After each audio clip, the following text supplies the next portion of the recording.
Okay, hello there. It's Sober Z-Bubs here. I'm just coming off an acid trip.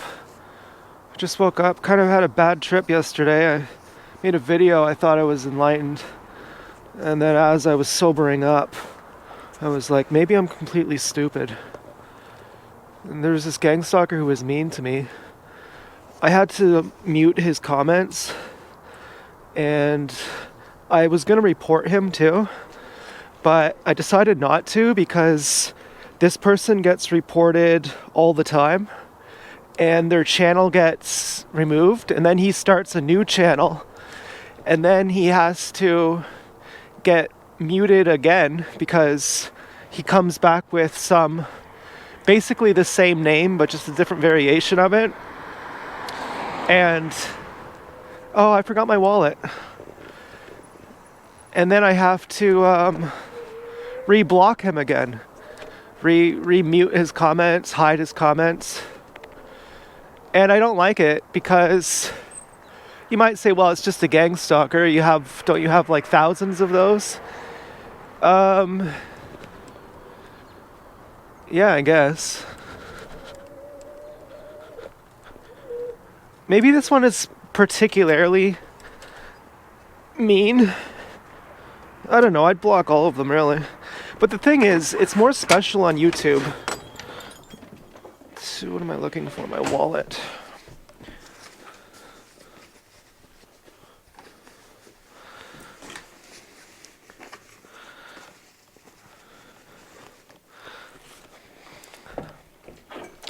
It's more special on YouTube to get a comment because the place where I normally get comments is Quora. So I get like a lot, like multiple per day. I have I'm pretty popular over here on Quora. And on YouTube, it's kind of more personal. Like you're sharing your voice, you're sharing what you look like. And there was this one person who I've liked her for a long time. And she said something kind of weird yesterday. And I was high, so I was very sensitive. She said, in response to a post that I had made, which was showing a 10-minute drive that I went on, and there was 16 one-headlighter cars in that 10-minute drive. And it was especially busy. It was like a Saturday night at 7 p.m. and it was really documenting how excessive the gangstalking is. And so I just had screenshots from the video of my drive showing all these different cars. And this is a person who she said some things that were kind of strange. Like I had a picture of a gangstalker car driving in the parking lot, driving at me while I was walking. I showed multiple pictures of it. It was screenshots from a YouTube video. And there was just a white car that passed with a guy glaring at me wearing a safety vest, touching his mouth. And she said, in a very obvious picture, she said, oh, I don't really understand what's going on.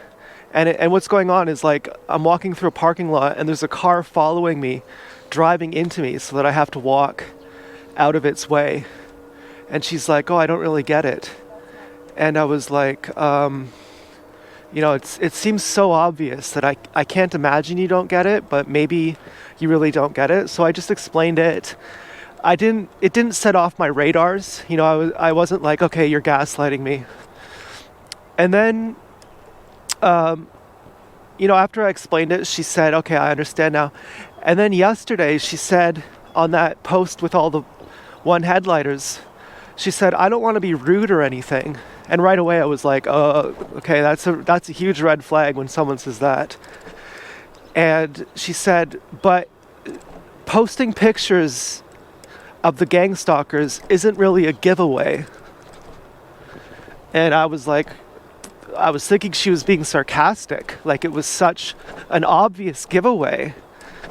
And remember, I'm high as well, and I'm also having self-esteem issues. I'm thinking, I'm a fucking idiot, and thank God for these people who are nice to me, like this person who's now suddenly seemingly being sarcastic to me, or seemingly at my vulnerable time revealing that she's actually a gang stalker, or saying that she thinks that I'm not a true TI. Like, you're not really proving it. You can't really prove it just by posting these pictures. And she doesn't even have a profile picture. She doesn't have any pictures. She doesn't document anything. She talks about it. And so I said, you should post pictures too. You should post pictures of your face and make it as humanizing and relatable as possible. And, I wouldn't say that to everyone, but when someone says, hey, I don't want to be rude, but you're not really proving anything by posting this, then I was like, well, clearly you wish you could be posting too, to have said a comment like that. So she responds then, whoa, mister, put your guns down. I don't think I should have to do anything I don't want to do. And I said, well, you should want to do that. You should want to post pictures of it, because that's the only proof that you can show. And then she didn't respond. And so that kind of irked me, because I was already feeling insecure. I mean, the mean gang stalker, he commented, another life, another meaningless day in the life of a drug addict. And so I'm high at that point, and I'm starting to think, oh God, what if he's right? But the thing is, I only do acid, and I only do it like once a week at most. And acid's a very harmless drug. It's not as harmful as alcohol. And then there was this other gang stalker who was liking pictures of my cat on Quora, and it made me viscerally disgusted. Like, it was just so nasty. Like, why are you following me? This gang stalker, he's being mean to me, he's following me, and he's liking my posts. Almost like as a method of mocking them. Like, yeah, I like it because it's so stupid, and it just creeped me out. So I started to have a bit of a meltdown yesterday around like the 7-hour mark of being high. I started to feel like the video I made was stupid, and here I thought it was so enlightened, and I was so on the ball, and then all of a sudden I felt more like it was just performing. Like I felt so awesome when I was high. I was like, this is gonna transfer over to me being an entertainer. I'm gonna be so funny, and then as I was not so high, I just kind of felt like maybe this is unbearable. Maybe I'm just an embarrassment over here. And I didn't feel like that until the mean comment from the gang stalker. I suddenly saw myself in a different light. And part of that is from being high. Like, when you're high, you're less protected from negative thoughts and comments. You're kind of more vulnerable.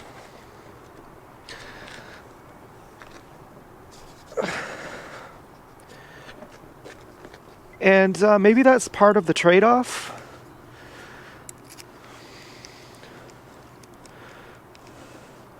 And then there's this other girl who I really like, and she said something. There was this post that she liked about thank a first responder, and then I commented on that same post, first responders suck, I hate them. And then she commented to me about something else on a different post, and I thought that she was ashamed of me for saying that first responders. What she said was that she never accuses someone of being a gang stalker unless she's completely sure. And so I thought she meant that she disapproved of me accusing all first responders of being gang stalkers. And so I told her that. I said, I wonder if you're ashamed of me. And I felt really proud of that. Like, kind of like she took responsibility for me. Like, she's ashamed of what I was saying, but she actually cares about me enough to be ashamed of me. Like, she's like, oh, that's my TI, and he fucked up, and I'm not going to turn my back on him. And then she wrote me a comment saying, no, that's not what I meant. Like, I wasn't, it's not like what I was talking about. And, sorry. And,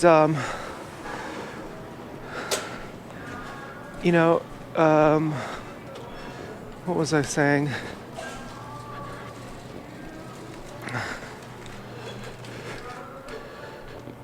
That just disturbed my flow. That guy, I didn't know whether to think, I didn't know if I liked that guy or not. With some people, I'm genuinely like, sorry, I really wish I could, but I don't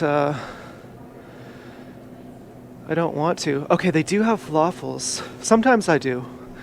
Rarely I give them money. But, maybe I'm a prick. I don't know. Well, I don't have a job. The government gives me money. Then again, I live with my mom, but I pay rent.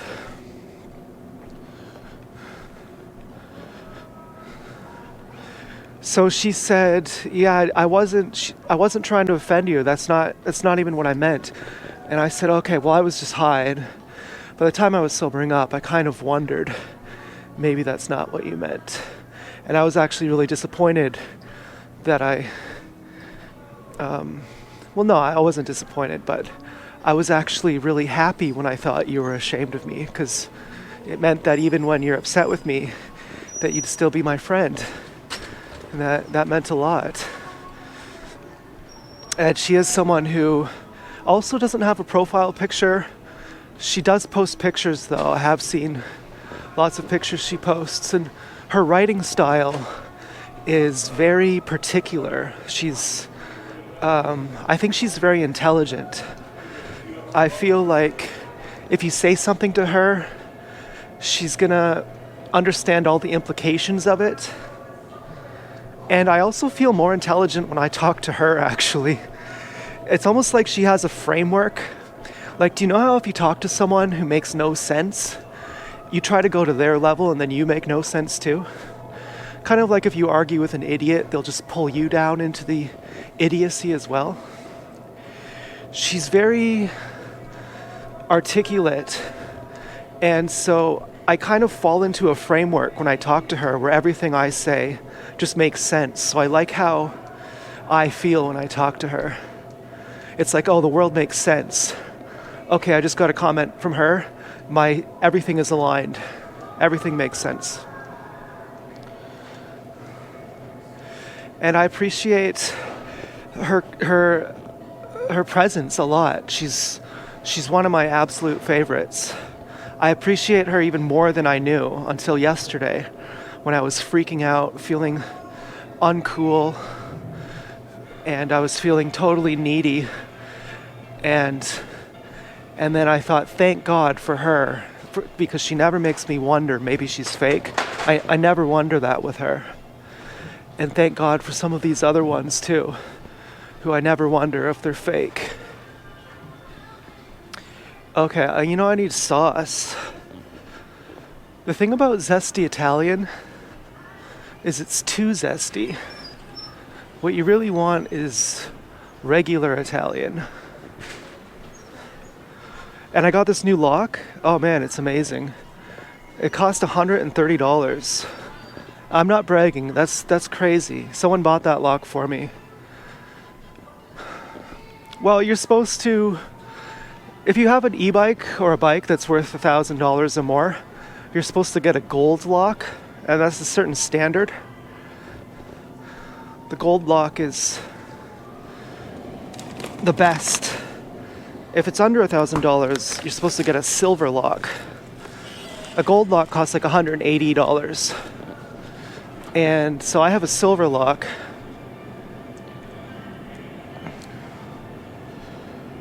$4.99. And it's just easy, you know. I got like a knockoff silver lock, and we had to return it. It was one of the same kind of foldy locks, but it just didn't really work the same. And so I have to say, this is a very good lock. And there's this woman who I'm kind of in love with. I talked about her in another video. She's like a family friend. I wasn't exactly sure if she was a gangstalker or not. But anyways, I had a really good conversation with her when I was pretty nuts, when I was pretty traumatized from not having the words to describe what gangstalking was. But I knew I was going through it, but I just didn't know what it was.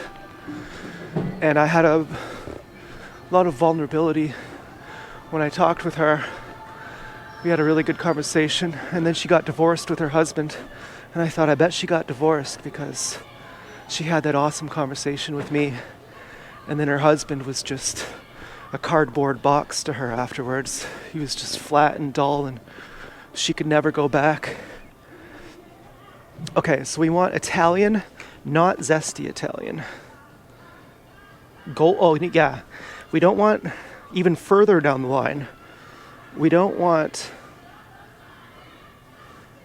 I'm so sick right now in the head that I'm skimming over the ingredients to think if it's not vegan, I don't even want to notice. Anyways, so this woman, she's had a couple bikes stolen, and this is the lock she recommended us, this foldy lock. It's called a foldy lock. And I mean, I think that's the name brand, but it's also the type of lock. And so coming from her, you know, she already has a new boyfriend. She got, which I was like, oh my God, I thought she got divorced because of me. And now, you know, it's like a year after she got divorced. She already has a new boyfriend. But I remember seeing her husband at the family Christmas party and thinking, oh yeah, no, there's huge problems here, you know.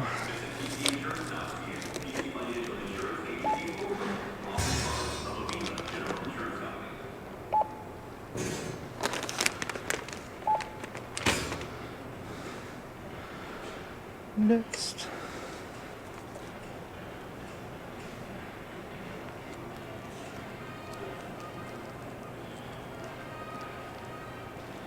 Huh.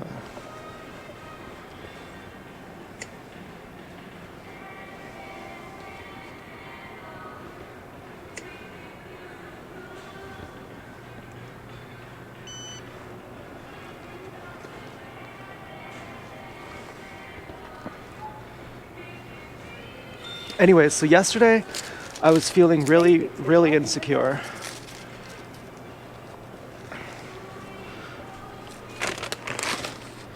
And I was feeling so needy that I actually didn't want to go on to Cora because I was basically just like looking for attention, and that made me feel even more pathetic.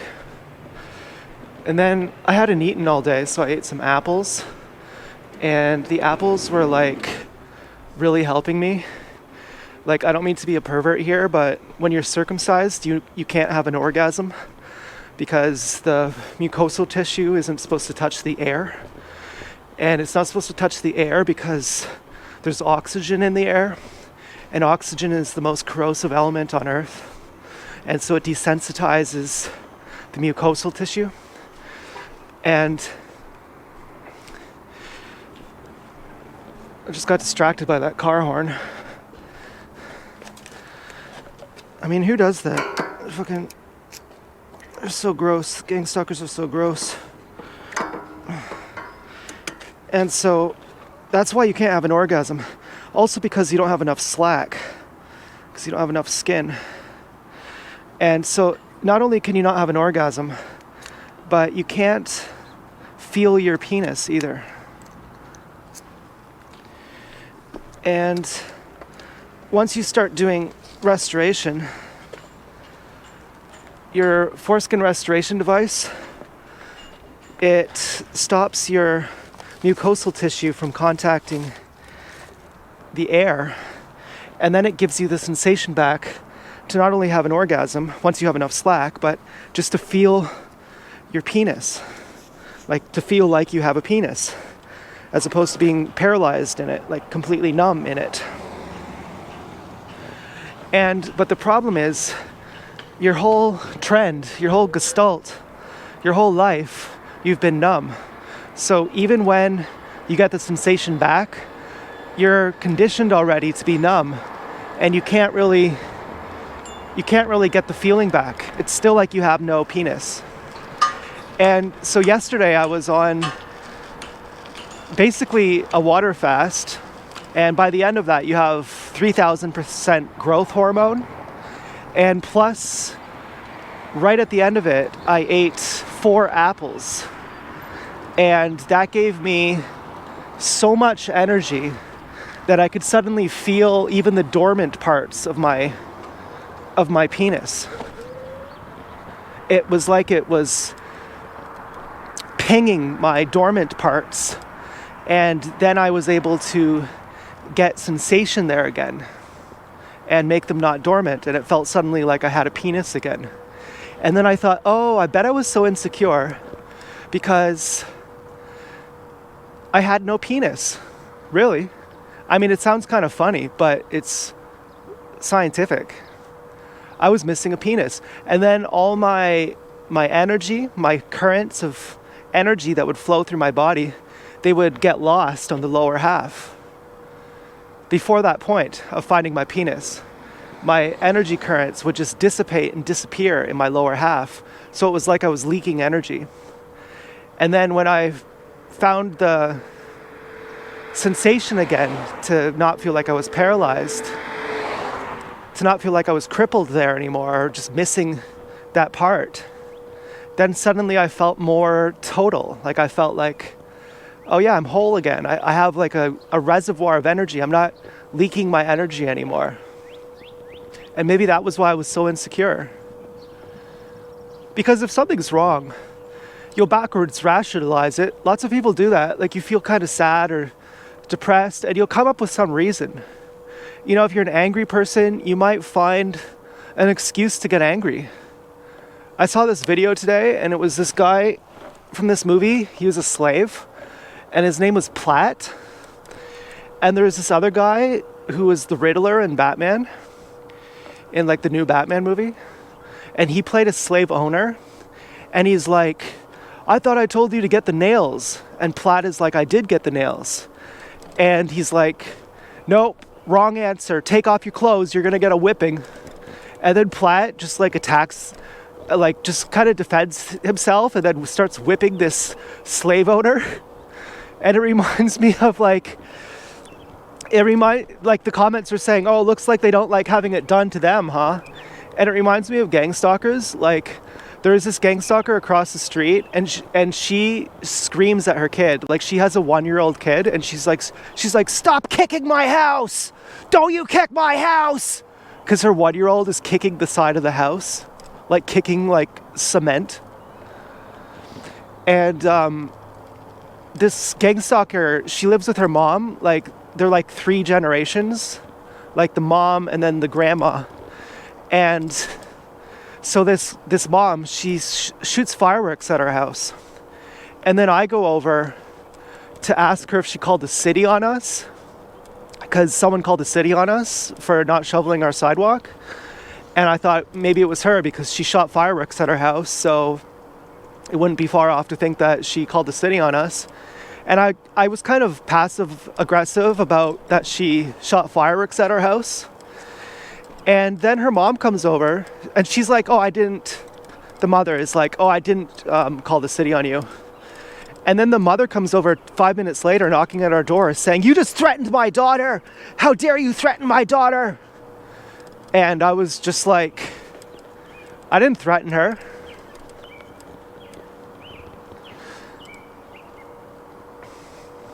And even if I did, She shot fireworks at our house, so fuck you. I bet she didn't tell you that. And the reason she shot fireworks at our house is because we were shooting fireworks and one of them botched and it went near her house.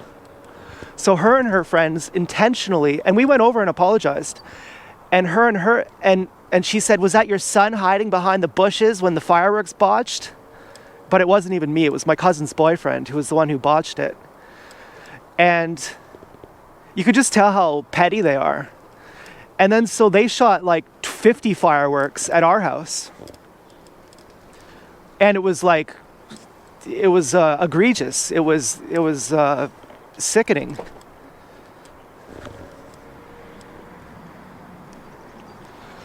And then I go over and say, "Did you call the city on us?" And suddenly they're saying, "Oh my God, you're threatening us." Meanwhile, they're following me. Meanwhile, they're literally stalking me. Meanwhile, they're completely threatening.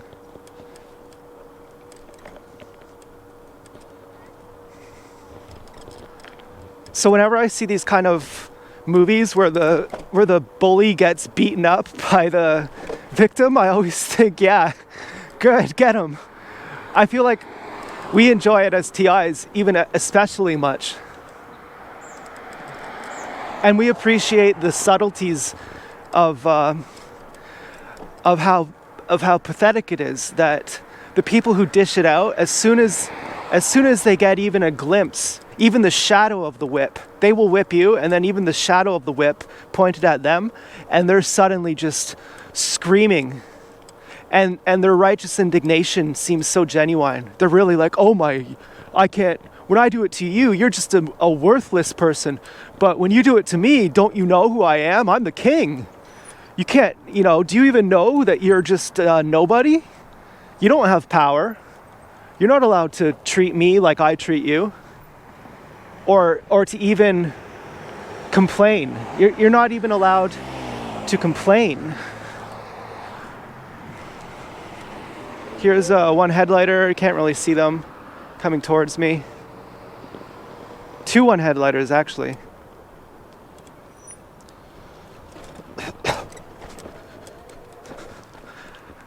Now, the only reason this is even possible to get these falafels is because we have the right pitas. If we didn't have the right pita bread, this whole trip would be for nothing.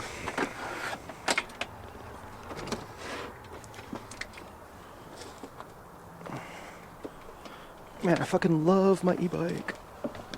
Oh. Richard. Go, Richard.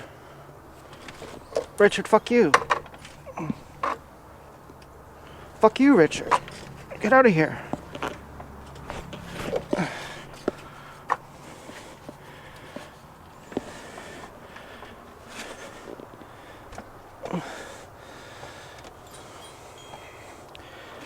This is awkward.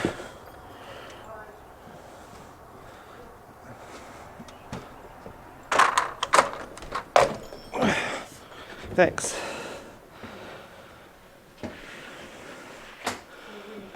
I went to get falafels. I found them at Zare's. I also found some golden Italian dressing. Yeah, some golden Italian. And I got some lettuce.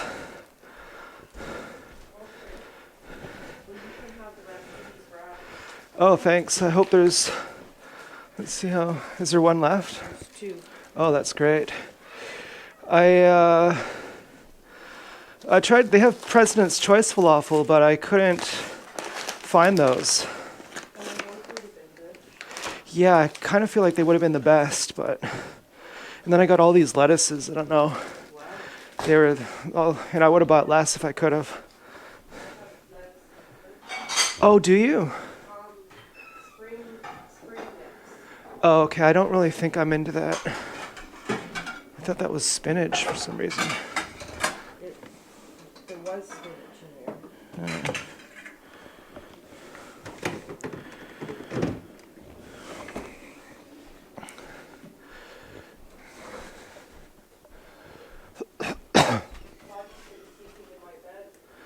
Oh, I think he has some crap on his butt. Have to clean that off. If he didn't have that, I'd probably bring him into my room to have him sit on the armrest of my chair while I play video games. Yeah, often we have love sessions.